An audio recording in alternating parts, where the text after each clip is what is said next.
பேச்சுவார்த்தை என்ன பேச்சுவார்த்தை இருக்கு?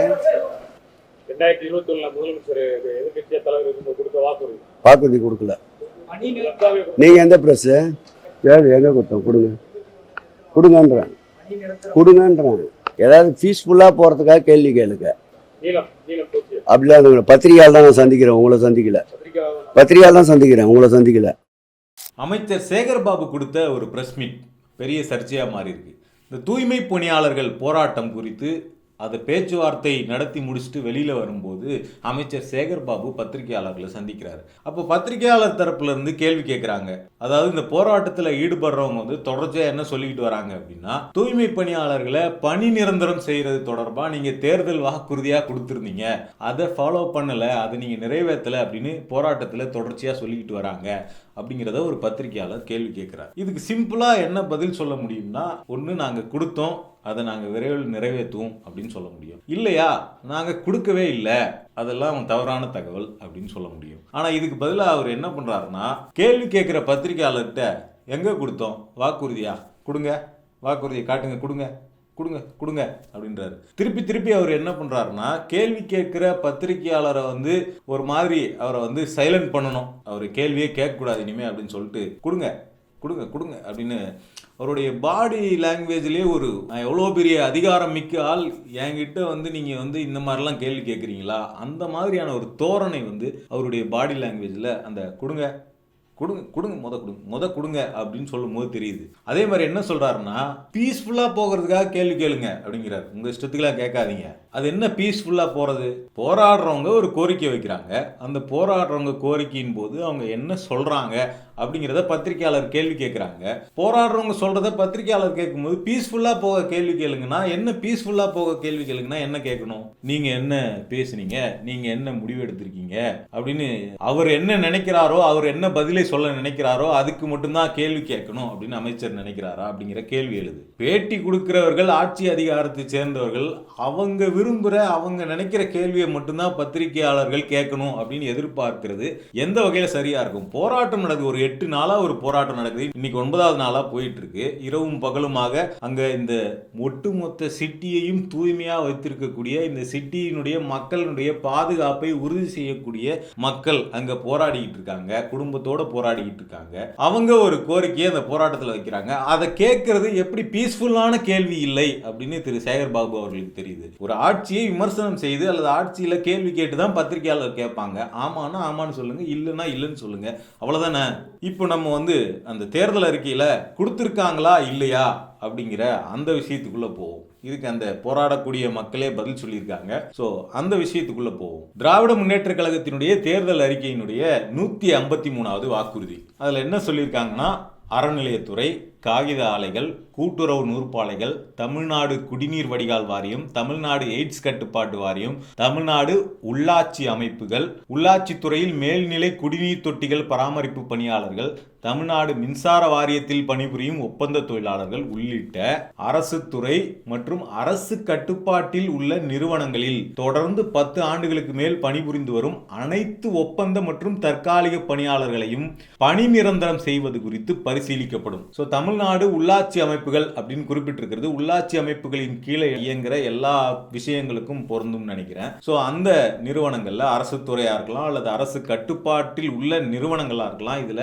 10 ஆண்டுகளுக்கு மேல பணிபுரிந்து வருகிற ஒப்பந்த மற்றும் தற்காலிக பணியாளர்கள் எல்லாரையுமே பணி நிரந்தரம் செய்வது குறித்து பரிசீலிப்போம் அப்படின்னு வாக்குறுதி 153ல இருக்கு. ஸோ இதுக்குள்ள தூய்மை பணியாளர்கள் வரமாட்டார்களா அப்படிங்கிறது கேள்வி. ஏன்னா அங்க போராடக்கூடிய தூய்மை பணியாளர்களை பொறுத்த வரைக்கும் 10 ஆண்டுகள், 15 ஆண்டுகள், 18 ஆண்டுகள்னு பணிபுரிந்து போராடக்கூடியவர்கள் இருக்கிறாங்க. அப்ப அவங்க பணி நிரந்தரம் கேட்கறதுல என்ன தவறு இருக்கு? அடுத்தது 154வது வாக்குறுதி, தொழிலாளர்கள் தங்கள் உரிமைகளை வலியுறுத்தி போராட்டங்களில் ஈடுபட்ட போது அவர்கள் மீது அதிமுக அரசால் போடப்பட்ட வழக்குகள் அனைத்தும் திரும்ப பெறப்படும். தொழிலாளர்கள் போராடுறது அவங்களுடைய உரிமை அப்படின்னு ஏத்துக்கிட்டு தான் இந்த வாக்குறுதியை கொடுத்திருக்காங்க.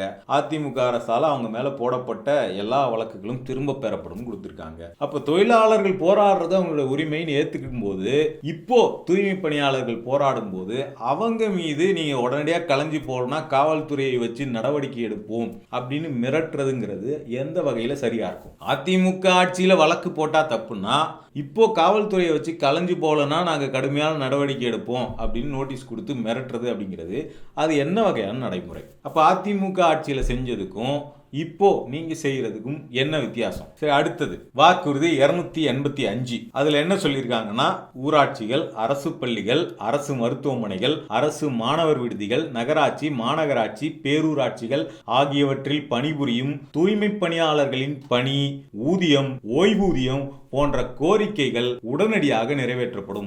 ஸோ தூய்மை பணியாளர்களுடைய பணி, ஊதியம், ஓய்வூதியம், இந்த கோரிக்கைகள்லாம் உடனடியாக நிறைவேற்றப்படும் அப்படிங்கிறது 285 சொல்லியிருக்காங்க. அப்போ இதை தானே அந்த போராட்டத்தில் இருக்கிறவங்க கேட்குறாங்க. இதெல்லாம் நீங்கள் சொல்லியிருக்கீங்க, எங்களுக்காக நீங்கள் நிற்போம் அப்படிங்கிறது தான் உங்களுடைய வாக்குறுதிகள்லேருந்து நாங்கள் புரிஞ்சிக்க முடியுது நீங்கள் சொன்னதா. ஆனால் இன்னைக்கு அரசின் கீழே வேலை செஞ்சுட்டு இருந்த எங்களை ஒரு தனியார் கான்ட்ராக்டர் கையில் தள்ளி விட்டு எங்களுடைய ஊதியத்தையும் அந்த கான்ட்ராக்டர் குறைக்கிறான். இதை எப்படி நீங்க அனுமதிக்கிறீங்க அப்படின்னு கேட்குறாங்க. இப்போ கேள்வி கேட்குறாங்க, நீங்க அதுக்கான பதிலை சொல்ல வேண்டிய கடமை உங்களுக்கு இருக்கு. ஏன்னா நீங்க வாக்குறுதிகளாக கொடுத்துருக்கீங்க, நாங்க உங்க கூட நிக்கிறோம் அப்படின்னு கடந்த ஆட்சி காலத்துல எதிர்கட்சியா இருந்தப்ப சொல்லியிருக்கீங்க. குறிப்பா மு.க. ஸ்டாலின் அவர்கள் எதிர்கட்சியா தலைவராக இருந்தப்ப அவர் எழுதின கடிதம் அதை அந்த போராட்டத்திலேயே பிரிண்ட் எடுத்து பேனராகவே வச்சிருக்காங்க. அதுல அதிமுக ஆட்சி காலத்துல 12,000 பேர் திடீரென அந்த தூய்மை பணியாளர்களை தற்காலிக பணியாளர்கள் அப்படின்னு சொல்லிட்டு அவங்களெல்லாம் நீக்கின அப்ப மு.க. ஸ்டாலின் அவர்கள் தான் அறிக்கை கொடுத்திருக்காரு. அதுல என்ன சொல்றாருன்னா, இவர்களை பணி நிரந்தரம் செய்ய வேண்டும் என்ற வழக்கு உயர்நீதிமன்றத்தில் நிலுவையில் இருக்கும்போது பணி நீக்கம் செய்வது நல்ல நடைமுறை அல்ல என்பதை சொல்லிக்கொள்ற அதே வேளையில அவங்களுடைய வாழ்வாதாரம் கருதி அவங்களை மீண்டும் பணியில அமர்த்திக்கணும் அப்படின்னு சொல்லிட்டு உயர்நீதிமன்ற வழக்கின் முடிவிற்காக காத்திராமல் இவர்கள் அனைவரையும் பணி நிரந்தரம் செய்ய வேண்டும் என்று வலியுறுத்தி கேட்டுக்கொள்கிறேன் அப்படிங்கிறாரு. நீதிமன்ற தீர்ப்பு வர வரைக்கும் வெயிட் பண்ண தேவையில்லை, உடனடியாக அவங்களை பர்மனன்ட் ஆக்குங்க அப்படின்னு சொல்லியிருக்காரு. அப்ப நீங்க இதெல்லாம் பேசுனீங்களே, இப்போ ஏன் இப்போ ஆட்சியில் இருக்கும்போது உங்களால செய்ய முடியுன்ற நிலைமை இருக்கும்போது இப்போ ஏன் செய்ய மாட்டீங்கன்னு கேட்குறாங்க. இதுல பீஸ்ஃபுல்லா இல்லைங்கிறதெல்லாம் எங்க இருந்து வருது? அதே மாதிரி அவர் இன்னொருத்தர் அதே கேள்வி கேட்கிறாரு. அவங்க கிட்ட வாக்குறுதிலாம் கொடுக்கல அப்படின்னு சொல்றாரு சேகர் பாபு அவர்கள். அடுத்து பார்த்தோம்னா நீங்க எந்த பிரஸ் அப்படின்னு கேட்கிறாரு. அவங்க நீலம் சோசியல் மீடியா அப்படின்னு சொல்றாங்க. நான் பத்திரிகையாளர் தான் சந்திக்க வந்திருக்கேன், உங்களை சந்திக்கல அப்படின்றாரு. திருப்பி பத்திரிகையாளர் தான் கேட்குறோம் சொல்லுங்க அப்படின்றாங்க. நான் பத்திரிகையாளர் தான் சந்திக்க வந்திருக்கேன், உங்களை சந்திக்கல அப்படின்னு சொல்றாரு. திருப்பி நமக்கு என்ன இந்த வீடியோவை பார்க்கும்போது என்ன கேள்வி எழுதுனா, பத்திரிகையாளர்கள் கேள்வி கேட்டால் மட்டும்தான் ஆட்சியாளர்கள் பதில் சொல்லணும் அப்படின்ற கட்டாயம் ஏதாவது இருக்கா? ஏன் மக்களில் ஒருத்தவங்க கேள்வி கேட்டால் நீங்கள் பதில் சொல்ல மாட்டீங்களா? அதுவும் பத்திரிகையாளர்களையும் டிவி சேனலாக இருக்கக்கூடிய பத்திரிகையாளர்கள் கேட்டால் தான் பதில் சொல்லுவீங்களா? யூடியூப் சேனலாக இருக்கவங்க கேட்டாலாம் சொல்ல மாட்டீங்களா?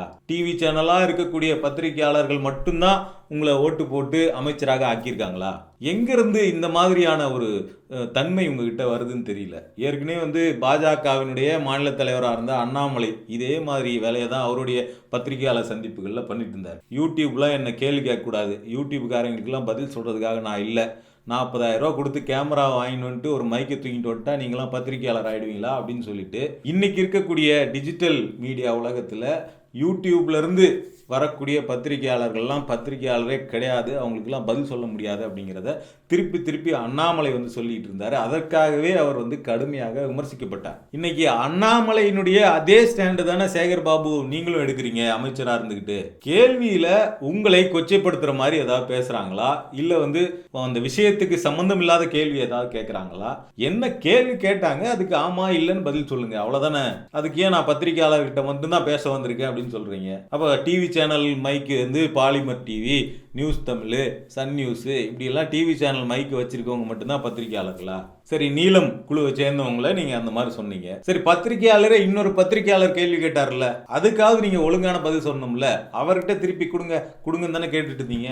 நீங்க நான் பேச்சுவார்த்தை நடத்தணும், அவங்க தரப்பு கோரிக்கை அவங்க வச்சாங்க, எங்க தரப்புல என்ன முடியுங்கிறத நாங்க சொன்னோம், போயிட்டு இருக்கு, மறுபடியும் நாங்க பேசுவோம், அதுல என்ன முடிவோ அதை சொல்லுவோம், இதை மட்டும் சொல்லணும், அதுக்கு எதிராக எந்த கேள்வியும் பத்திரிகையாளர்கள் கேட்கக்கூடாது அப்படின்னு அப்படின்னு எதிர்பார்த்தீங்கன்னா அது எந்த விதத்தில் நியாயம்? நீங்கள் சிஎம்டிஏவினுடைய சேர்மேனாக இருக்கிறதுனாலே வந்து ஒரு நிறுவனத்தின் முதலாளி மாதிரி நடந்துக்கிறீங்களா அப்படின்னு புரியல நமக்கு. எப்படி ஒரு முதலாளி ஒரு கம்பெனியினுடைய இண்டஸ்ட்ரியினுடைய முதலாளி அந்த நிறுவனத்துக்குள்ள உரிமை கேட்டு போராடுற, சம்பள உயர்வு கேட்டு போராடுற தொழிலாளர்களை எப்படி டீல் பண்ணுவாரோ, என்ன மாதிரி அவங்க ஹேண்டில் பண்ணுவாரோ அதே உடல் மொழி உங்ககிட்ட தெரியுது. இப்போ இந்த பிரச்சனையினுடைய தூய்மை பணியாளர்கள் போராட்டம் ஏன் முக்கியமான போராட்டம், அது ஏன் எல்லாரும் கவனிக்க வேண்டி இருக்கு அப்படிங்கிற விஷயத்துக்காக அதனுடைய பின்னணியை நம்ம புரிஞ்சுக்க வேண்டியிருக்கு.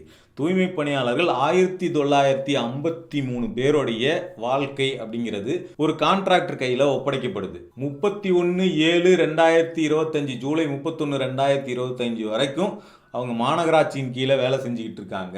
அவங்களுக்கு ஒரு சம்பளம் கொடுக்கப்பட்டுட்டு வருது.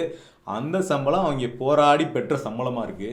ஆனால் அடுத்த நாள்லேருந்து நீங்கள் ராம்கி அப்படிங்கிற ஒரு ஆந்திராவை சேர்ந்த ஒரு கம்பெனியினுடைய எம்ப்ளாயீஸ், கான்ட்ராக்ட் எம்ப்ளாயீஸ், அவன் என்ன சம்பளம் கொடுக்குறானோ அதெல்லாம் நீங்கள் அவங்ககிட்ட பேசிங்க அப்படிங்கிற ரீதியில் அவங்க வந்து கழட்டி விடப்படுறாங்க. இந்த விஷயத்தை நம்ம எப்படி பார்க்க வேண்டியிருக்குன்னா, இது 1953 பேருடைய வாழ்க்கை பிரச்சனை அப்படிங்கிற அடிப்படையில் அவங்களோட பிரச்சனை அப்படிங்கிறது இல்லை. இது தூய்மை பணி அப்படின்னா ஒரு லாரியில் வருவாங்க, இருக்கிற குப்பையை ஏற்றிட்டு போயிடுவாங்க, மறுபடியும் அடுத்த நாள் வருவாங்க, குப்பையை தூக்கி கொட்டிட்டு போயிடுவாங்க, இப்படிதான் நினைச்சுக்கிட்டு இருக்கீங்க. ஆனா தூய்மை பணியாளர்கள் அப்படிங்கிறவங்க ஒரு வாரம் வேலை செய்யாம விட்டாங்கன்னா, ஒரு மாசம் வேலை செய்யாம விட்டாங்கன்னா இந்த சிட்டிக்குள்ள எத்தனை தொற்று நோய் பரவும் அப்படிங்கிறத உங்களால கணிக்கவே முடியாது. அவ்வளோ இம்பார்ட்டண்ட்டான வேலையை தூய்மை பணியாளர்கள் செஞ்சுக்கிட்டு இருக்காங்க.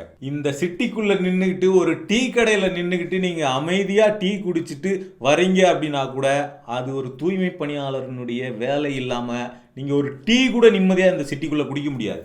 கொரோனா மாதிரி 1000 தொற்று கிருமிகள் இந்த சிட்டியினுடைய 1 கோடிக்கும் அதிகமான மக்களை பாதிக்காம காப்பாத்துறவங்க இந்த 1953 பேர் தான். நம்மளாம் ரொம்ப பெருமையா சொல்லிக்கோம்ல, எல்லையில ராணுவ வீரர்கள் நமக்காக போராடிக்கிட்டு இருக்காங்க, அவங்களுக்கெல்லாம் நம்ம எவ்வளோ பெரிய ரெஸ்பெக்ட் கொடுக்கணும், அவங்கள நம்ம எப்படி நடத்தணும், மதிக்கணும் அப்படின்லாம் சொல்லுவோம் இல்லைங்களா.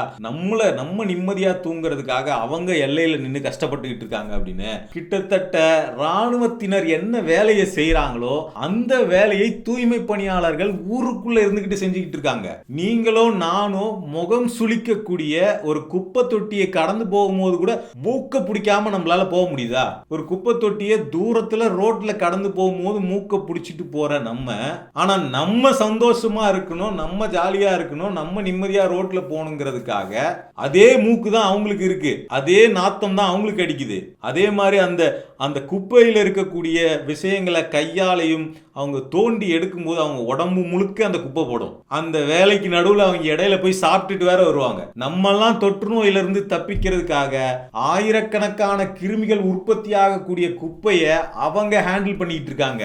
இது கிட்டத்தட்ட ஒரு ராணுவ சிப்பாய் சோல்ஜர் வந்து எப்படி அவன் உயிரை பணயம் வச்சு வேலை செய்யறானோ அதுக்கு இணையான வேலை அப்படிங்கிறது தங்களுடைய உயிரை பணயம் வச்சு இந்த மாநகராட்சியை தூய்மையாக வைத்திருப்பதன் மூலம் கோடி மக்களினுடைய உயிரை காப்பாத்திக்கிட்டு இருக்காங்க தூய்மை பணியாளர்கள். அப்ப அவங்கள நம்ம எவ்வளவு ரெஸ்பெக்டோட நடத்த வேண்டியது. ரெஸ்பெக்ட்னா நீங்க கடவுள் மாதிரி அப்படின்னு சொல்லல, கடவுள் மாதிரின்னு சொல்லி ஏமாத்துறதே பொழப்பா போச்சு இங்க தொடர்ச்சியா எல்லா விஷயத்திலையும். அது பெண்கள் உரிமை சம்பந்தமான விஷயமா இருக்கலாம், இல்ல தூய்மை பணியாளர் விஷயமா இருக்கலாம். இந்த கொரோனா டைம்ல அப்படிதான், நீங்க தான் எங்களுக்கெல்லாம் சாமி, எங்களுக்கு கடவுள்னு சொல்லிட்டு அமைச்சர் உதயகுமார் எல்லா தூய்மை பணியாளர்களையும் சேர்ல உட்கார வச்சுட்டு கீழே உந்து கும்பிட்டாரு. ஆனா அதே அதிமுக ஆட்சியில தான் தூய்மை பணியாளர்களை வந்து பணி நீக்கம் செஞ்சாங்க. தூய்மை பணியாளருடைய காலை உட்கார வச்சு கழுவி விட்டு மஞ்சள் தேய்ச்சி பொட்டெல்லாம் வச்சாங்க, நீங்க தான் எங்களுக்கு சாமி மாதிரி அப்படின்னு சொல்லிட்டு. இப்போ கூட சமீபத்தில் சில மாசங்களுக்கு முன்னாடி பார்த்தோம்னா தூய்மை பணியாளர்கள் நடக்க விட்டு மேல இருந்து பூமழை பொழியிறோம் அப்படின்னு பொழிஞ்சாங்க. இதெல்லாம் யார் கேட்டாங்க? இல்லை, இதனால தூய்மை பணியாளர்களுக்கு என்ன கிடைக்கும்?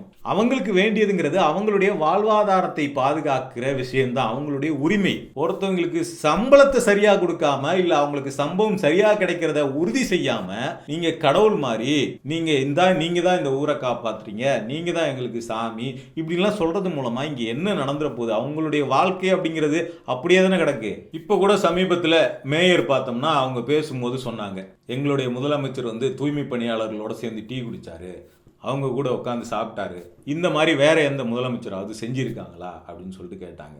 ஆக்சுவலாக அந்த பணியாளர்கள் ஒரு முதலமைச்சர் எங்க கூட வந்து உட்காந்து டீ குடிக்கணும் சாப்பிடணும் அப்படின்லாம் யாருமே எதிர்பார்க்கல. அவங்களுக்கு தேவைங்கிறது அவங்களுடைய சம்பளம், அவங்க வேலைக்கு அவங்க உழைக்கிற உழைப்புக்கு என்ன சம்பளமோ அதை சரியான சம்பளத்தை கொடுங்க அப்படிங்கிறது தான் அவங்க கேட்குறாங்க. அதே மாதிரி எங்களுடைய பணி உறுதி செய்யுங்க, எங்களுடைய பணி நிரந்தரம் செய்யறத உறுதி செய்யுங்கன்னு கேட்குறாங்க. நாங்க அரசாங்கத்தின் கீழே வேலை பார்த்துக்கிட்டு இருக்கோம், எங்களை ஒரு தனியார் கம்பெனிக்காரங்கிட்ட கொத்தடிமை மாதிரி ஒப்படைக்காதீங்க அப்படிங்கிறாங்க. நீங்க அவங்களோட உட்காந்து டீ சாப்பிட்றத விடையோ சாப்பாடு சாப்பிட்றத விடையோ இந்த கோரிக்கைகளை நிறைவேற்றுறது தான் முக்கியம். வருஷம் சென்னையில வெள்ளம் வரும்போது சீர்குலைஞ்சி நிக்கிற சென்னையை மீட்டெடுக்கிற வேலையை யார் பண்றாங்க? ஒன்னு துப்புரவு தொழிலாளர்கள், 2வது மின்வாரிய ஊழியர்கள். இவங்க 2 பேர் இல்லைன்னா சீர்குலைஞ்ச சென்னையை மீட்டெடுக்கணும்னா பல வருஷம் ஆகும். ஆனா ஒரு சில வாரங்கள்ல ஒரு சில மாதங்கள்ல சென்னை இயல்பு நிலைக்கு திரும்புது. நம்ம எல்லாரும் இயல்பா வேலைக்கு போறோம், எல்லாம் நல்ல டிப்டாப்பா இன் பண்ணிட்டு வேலைக்கு போறோம், நல்ல சென்ட் அடிச்சுட்டு வேலைக்கு போறோம். அப்படின்னா அதுக்கெல்லாம் யாருடைய உழைப்பு இருக்கு அதுக்கு பின்னாடி? இந்த வருஷம் கூட, இப்ப கூட இன்னும் டிசம்பர் வரல, இந்த வருஷமும் சென்னை வெள்ளத்துக்கு உட்பட்டுச்சு அப்படின்னா இந்த நேரத்திலையும் உங்களுடைய ஆட்சியின் மேல மக்களுக்கு நல்ல கெட்ட பேர் வராம காப்பாற்றணும் அப்படின்னா இந்த தூய்மை பணியாளர்கள் தான் உங்க ஆட்சியினுடைய உங்க நற்பெயரை பாதுகாக்கிறதுக்காக வேலை செய்ய போறாங்க. ஆனா அவங்களுடைய உழைப்பு என்ன, அவங்க எவ்வளவு கஷ்டப்பட்டாங்க அப்படிங்கறதெல்லாம் யாராலையும் அங்கீகரிக்கப்பட போறது இல்ல. அவங்களுக்கு தேவை அவங்களுடைய சம்பளம், அவங்களுடைய பாதுகாப்பு, வேலை பாதுகாப்பு. சென்னையில் இருக்கக்கூடிய 15 ஜோனா இந்த தூய்மை பணியை பிரிச்சு சென்னையில் இருக்கக்கூடிய 10 ஜோனை அதிமுக ஆட்சியில் ஏற்கனவே பிரைவேடைஸ் பண்ணிட்டாங்க. அதுல பெரும்பாலான ஜோனை குத்தகைக்கு எடுத்திருக்கிறது யாரு அப்படின்னு பார்த்தா அர்பேசர் அப்படிங்கிற ஒரு ஸ்பெயினை சேர்ந்த ஒரு கம்பெனி. தமிழ்நாட்டில் இருக்கக்கூடிய தூய்மை பணியாளர்களாக வேலை செய்யக்கூடிய பெரும்பாலானோர் பட்டியலின மக்களும் அருந்ததியர் மக்களும் தான் தூய்மை பணியாளர்களாக வேலை செஞ்சிட்டு இருக்காங்க. அவங்களுடைய நலன் மேல ஒரு ஸ்பெயினை சேர்ந்த கம்பெனிக்கு என்ன அக்கறை இருக்க முடியும்? எப்படி இருக்கும்? ஏற்கனவே 10 ஜோனை பிரைவேடைஸ் பண்ணியாச்சு. இப்போ திமுக ஆட்சியில் இப்போ மறுபடியும் ஜோன் 5 ஜோன் 6 ராயபுரம் திருவிகா நகர் ஜோனு, இந்த 2 ஜோனையும் பிரைவேடைஸ் பண்ண சொல்லி அதுல இருக்கக்கூடிய 1953 பணியாளர்களை ராம்கி அப்படிங்கிற ஆந்திராவை சேர்ந்த ஒரு கம்பெனி, அந்த கம்பெனி கையில கொடுக்குறாங்க. இப்ப இந்த தூய்மை பணியாளர்கள் இத்தனை வருஷமா என்ன பண்ணிட்டு இருந்தாங்க அப்படின்னா இவங்களுக்கு 6000 12,000 10,000 இப்படி பல சம்பளத்துல வேலை பார்த்துட்டு இருந்தவங்க பல வருஷமா போராடி அவங்களுக்கு ஒரு நாளைக்கு 753 ரூபா அப்படிங்கிறது குறைந்தபட்ச சம்பளம் அப்படிங்கிற அவங்களுடைய உரிமையை அவங்க ரொம்ப காலமா போராடி வாங்கியிருக்காங்க. ஆனா அந்த உரிமை 10 வருஷமா நம்ம வேலை செய்யறோம், 15 வருஷமா வேலை செய்யறோம், 18 வருஷமா வேலை செய்யறோம். ஒரு அம்மா சொல்றாங்க 25 வயசுல நான் வேலை சேர்ந்தேன், இன்னைக்கு 40 வயசு ஆகுது எனக்கு. அப்ப நான் சில வருடங்களா தான் போராடி இந்த 753 ரூபா சம்பளம் அப்படிங்கிறதையே நான் மீட்டு இருக்கேன். ஆனா இப்ப திடீர்னு என்ன ராம்கி கம்பெனிக்காரன் கொடுத்துட்டீங்கன்னா அவன் நான் இப்ப 23,000 என்னால சம்பளம் வாங்க முடியுது மாசத்துக்கு அப்படின்னா அவன் 16,000 தான் கொடுப்பேன்னு சொல்றான். இப்ப நான் 15 வருஷமா நான் வேலை செஞ்சு இப்பதான் நான் 23,000க்கு வந்தேன், மறுபடியும் என்ன நீங்க 10 வருஷம் பின்னாடி தள்ளுறீங்களே, இது எந்த வகையில் நியாயம் அப்படின்னு கேக்குறாங்க. இத்தனைக்கும் இவங்களுடைய செஞ்ச வேலைக்கெல்லாம் எந்த இதுவுமே இல்ல, காம்பன்சேஷன் கூட இல்லை. இந்த தூய்மை பணி வேலை அப்படிங்கிறது ரொம்ப ரொம்ப ஆபத்தான ஒரு வேலை. அவங்களுக்கு நோய் தொற்றுக்கான தாக்குதலுக்கான அபாயம் மட்டும் கிடையாது, அவங்களுக்கு இன்னும் நிறைய சிக்கல்கள் இருக்கு. இந்த வெள்ள சமயத்துல எல்லாம் பார்த்தோம்னா மழை வெள்ளம் சமயத்துல துப்புரவு பணி செய்ய போய் மின்சாரம் தாக்கப்பட்டு கை கால்கள் பாதிக்கப்பட்ட துப்புரவு பணியாளர்கள் நிறைய இருக்கிறாங்க. அந்த குப்பைகளை ஹேண்டில் பண்ணும்போது அதுல இருக்கக்கூடிய கெமிக்கல் கழிவுகளால கை கால்கள் பாதிக்கப்பட்டவங்க நிறைய பேர் இருக்கிறாங்க. குப்பையை தூக்கும் போது மேல சில பொருட்கள்லாம் விழுந்து அதுல கை நசுங்கினவங்க கால் நசுங்கினவங்க எல்லாம் இருக்கிறாங்க. இப்படி அவங்களுடைய உடல் உறுப்புகள் பாதிக்கப்படும் போது கூட பார்த்தோம்னா அவங்களுக்கு எந்த இழப்பீடும் கொடுக்கப்படுறது கிடையாது. உடஞ்ச கையோட அடுத்த நாள் வேலை பார்க்கறாங்க, ஏன்னா அடுத்த நாள் 753 ரூபாய் இல்லைன்னா வீட்டுல அடுப்பு எரியாதுங்கிறதுக்காக. பெரும்பாலானோர் இந்த வேலையை செய்யக்கூடியவங்க சிங்கிள் மதர்ஸா இருக்கிறாங்க. அப்ப எந்த செக்யூரிட்டியுமே இல்லாம வேலை செஞ்சு இந்த ஊரை காப்பாத்திட்டு வந்த மக்களை நீங்க ஒரு கான்ட்ராக்டுக்காரன் கையில கொத்தடிமை மாதிரி கொடுத்தா என்ன இதுல இருக்கு அப்படிங்கிறது தான் அவங்க கேட்கறாங்க. முதல்ல பிரைவேடைஸ் பண்றது தப்பு, எங்களை அரசாங்கத்துல நிரந்தர பணியாளர்களா மாத்துங்க அப்படிங்கிறது அவங்களுடைய மிக முக்கியமான கோரிக்கை. ஆனா நீங்க என்ன பண்றீங்கன்னா இப்போ வாங்குற 753 ரூபாய நீங்க அவங்களுக்கு கொடுக்கணும் அப்படின்னு ஒரு கம்பெனிக்காரங்கிட்ட இந்த குறைந்தபட்ச உறுதிமொழியை கூட வாங்காம அவங்க கிட்ட அனுப்புறீங்க. கேட்டால் நாங்கள் கான்ட்ராக்டை போட்டு முடிச்சிட்டோம், அதெல்லாம் செத்து போன விஷயம். இதுக்கப்புறம் அதை பற்றிலாம் பேச முடியாது. ஏன்னா கொடுத்த கான்ட்ராக்டை எப்படி ரத்து பண்ண முடியும் அப்படின்றீங்க. இப்போ 753 ரூபா சம்பளம் வாங்குறவன நீயும் அதே 753 ரூபா தான் வாங்கணும், கவர்மெண்ட் கிட்ட கன்சல்ட் பண்ணாமல் அதுலேருந்து ஒரு ஆளை கூட நீ பணி நீக்கம் செய்யக்கூடாது அப்படின்னு எந்த ஜாப் செக்யூரிட்டிக்கான உறுதியுமே இல்லாமல் அந்த கான்ட்ராக்ட்காரங்கிட்ட கொடுக்குறீங்க. சரி, அந்த கான்ட்ராக்டுக்காரன் என்ன ஓசியில் இங்கே பண்ணி கொடுக்குறானா அப்படின்னா, இதுக்காக அவனுக்கு பே பண்ணக்கூடிய காசு எவ்வளோ கவர்மெண்ட் பே பண்ணுது அப்படின்னா 2500 கோடியிலேருந்து 3000 கோடி ரூபாய் வரைக்கும் பே பண்ணுறாங்க. இது யாரோட பணம்? மக்களுடைய வரி பணம். இவ்வளோ பே பண்ணக்கூடிய அரசாங்கம் இவ்வளோ நாளாக தன் கையில் வச்சுட்டு இருந்த ஒரு டிபார்ட்மெண்ட்டு அதில் வேலை செஞ்ச தொழிலாளர்களுடைய உரிமையை கூட பாதுகாக்க முடியாதுன்னா அப்புறம் என்ன விதமான கான்ட்ராக்ட் இது? ஒரு கம்பெனியோட நான் போட்ட கான்ட்ராக்டை என்னால் இப்போ ரத்து பண்ண முடியாது, ஏன்னா நான் போட்டுட்டேன் அப்படின்னு சொல்கிறீங்கல்ல. நீங்கள் போடும்போது உங்களுடைய பணியாளர்களாக இருக்கக்கூடிய தூய்மை பணியாளர்கிட்ட ஏதாவது டிஸ்கஸ் பண்ணியிருக்கீங்களா? அவங்களுடைய கருத்து கேட்டு தான் இந்த ஒப்பந்தத்தை கொடுத்தீங்களா?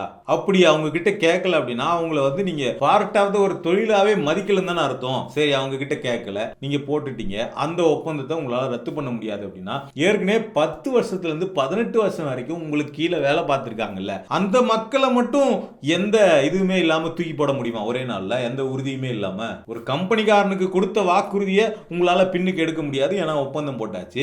ஆனா இந்த 10ல இருந்து 18 வருஷம் வேலை செஞ்ச மக்களுக்கு கொடுத்த வாக்குறுதி அதை ஈஸியா தூக்கி போட்டுடலாம்ல. 1953 பேர் தானே இந்த ஊர்ல 8 கோடி பேர் இருக்கான். அந்த 1953 பேர் ஓட்டு போட்டா என்ன, போடாட்டி என்ன, அந்த மாதிரி ஒரு லாஜிக்கா என்னன்னு புரியல எனக்கு. இப்ப இந்த தூய்மை பணியாளர்களுடைய சிக்கல் அப்படிங்கிறது அந்த 1953 தொழிலாளர்களுடைய சிக்கல் கிடையாது. இது இங்க இருக்கக்கூடிய ஒட்டுமொத்த மக்களினுடைய பிரச்சனை. நம்ம எல்லாருமே நம்ம வீட்டுல இருந்து குப்பையை கொண்டு போய் கொட்டிக்கிட்டு இருக்கோம். அது எங்க போய் சேருது, யார் எடுக்கிறா, எங்க இருந்து எங்க போகுது, அங்க அதை யார் ஹேண்டில் பண்றா, அங்க இருந்து இன்னொரு இடத்துக்கு எங்க போகுது, அந்த இடத்துல அதை யார் ஹேண்டில் பண்றா, இது எதுவுமே நமக்கு தெரியாது. ஆனா நம்ம சந்தோஷமா இருந்துகிட்டு இருக்கோம். அப்போ நம்ம சந்தோஷமாக இருக்கிறோம்னா அதுக்கு காரணம் இவ்வளோ தொழிலாளர்கள் இதில் வேலை செஞ்சுக்கிட்டு இருக்காங்க. நம்ம எல்லாருடைய பொறுப்புமே இந்த தொழிலாளர்களுடைய கோரிக்கை மேலே இருக்குது. அப்போ இந்த குப்பை அப்படிங்கிற இந்த விஷயத்தை தனியார் மயமாக்குற அந்த கொள்கை அப்படிங்கிறது இந்தியாவில் எப்போ இந்த ஸ்வச் பாரத் அப்படிங்கிற பேரில் பிரதமர் மோடி தொடப்பத்தை வச்சுக்கிட்டு போஸ்ட் கொடுக்க ஆரம்பித்தாரோ அப்பையிலேருந்தே இது ஸ்டார்ட் ஆகிடுச்சு. அதே மாதிரி ஸ்மார்ட் சிட்டி அப்படிங்கிற பேரில் ஒரு சிட்டியை ஸ்மார்ட் ஆக்குகிறோம் அப்படின்னு இறங்கினாங்க இல்லைங்களா?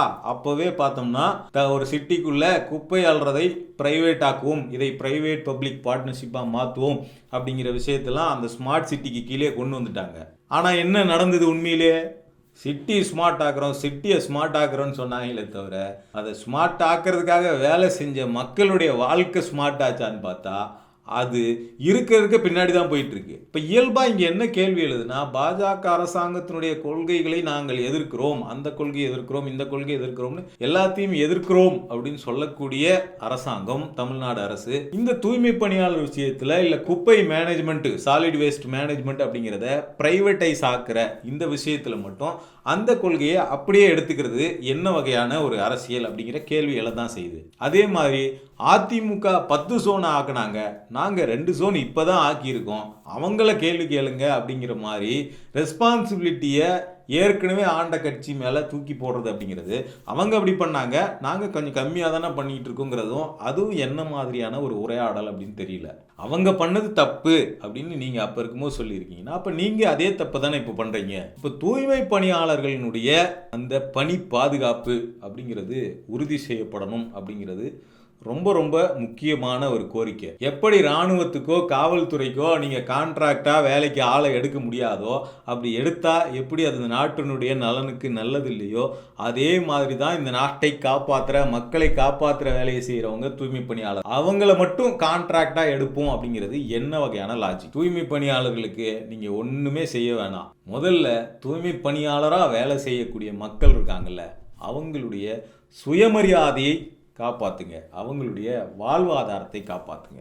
ஏன்னா தூய்மை பணியாளராக இருக்கக்கூடிய மக்கள் வேலை செய்கிறவங்க இன்றைக்கும் எத்தனை காலம் மாறிடுச்சு, இப்பெல்லாம் யார் ஜாதி பார்க்குறா அப்படின்லாம் பல கதைகளை விட்டுட்டு இருந்தாலுமே இன்றைக்கும் தூய்மை பணியாளர்களாக வேலை பார்க்குறவங்களில் 90% அதிகமானவங்க பட்டியல் சமூகத்தை சேர்ந்தவங்க தான். அப்போ சமூக நீதி மாடலினுடைய ஒரிஜினல் அப்படிங்கிறது தூய்மை பணியாளர்களுடைய உறுதியை பாதுகாக்கிறதுலேருந்து தான் தொடங்கணுமே. 31/7/2025 முன்னாடி தூய்மை பணியாளர்களுடைய நிலை என்னவா இருந்ததோ அதுதான் இனிமேலும் தொடரணும் அப்படிங்கிறது தான் அந்த மக்களினுடைய உறுதியான கோரிக்கை. அதை இந்த அரசாங்கம் நிறைவேற்றணும் அப்படிங்கிறது தான் அவங்க தொடர்ச்சியாக கேட்குறதும். தொடர்ச்சியாக இந்த மாதிரியான தகவல்களை தெரிஞ்சுக்க யூ-டர்னை சப்ஸ்கிரைப் பண்ணுங்கள்.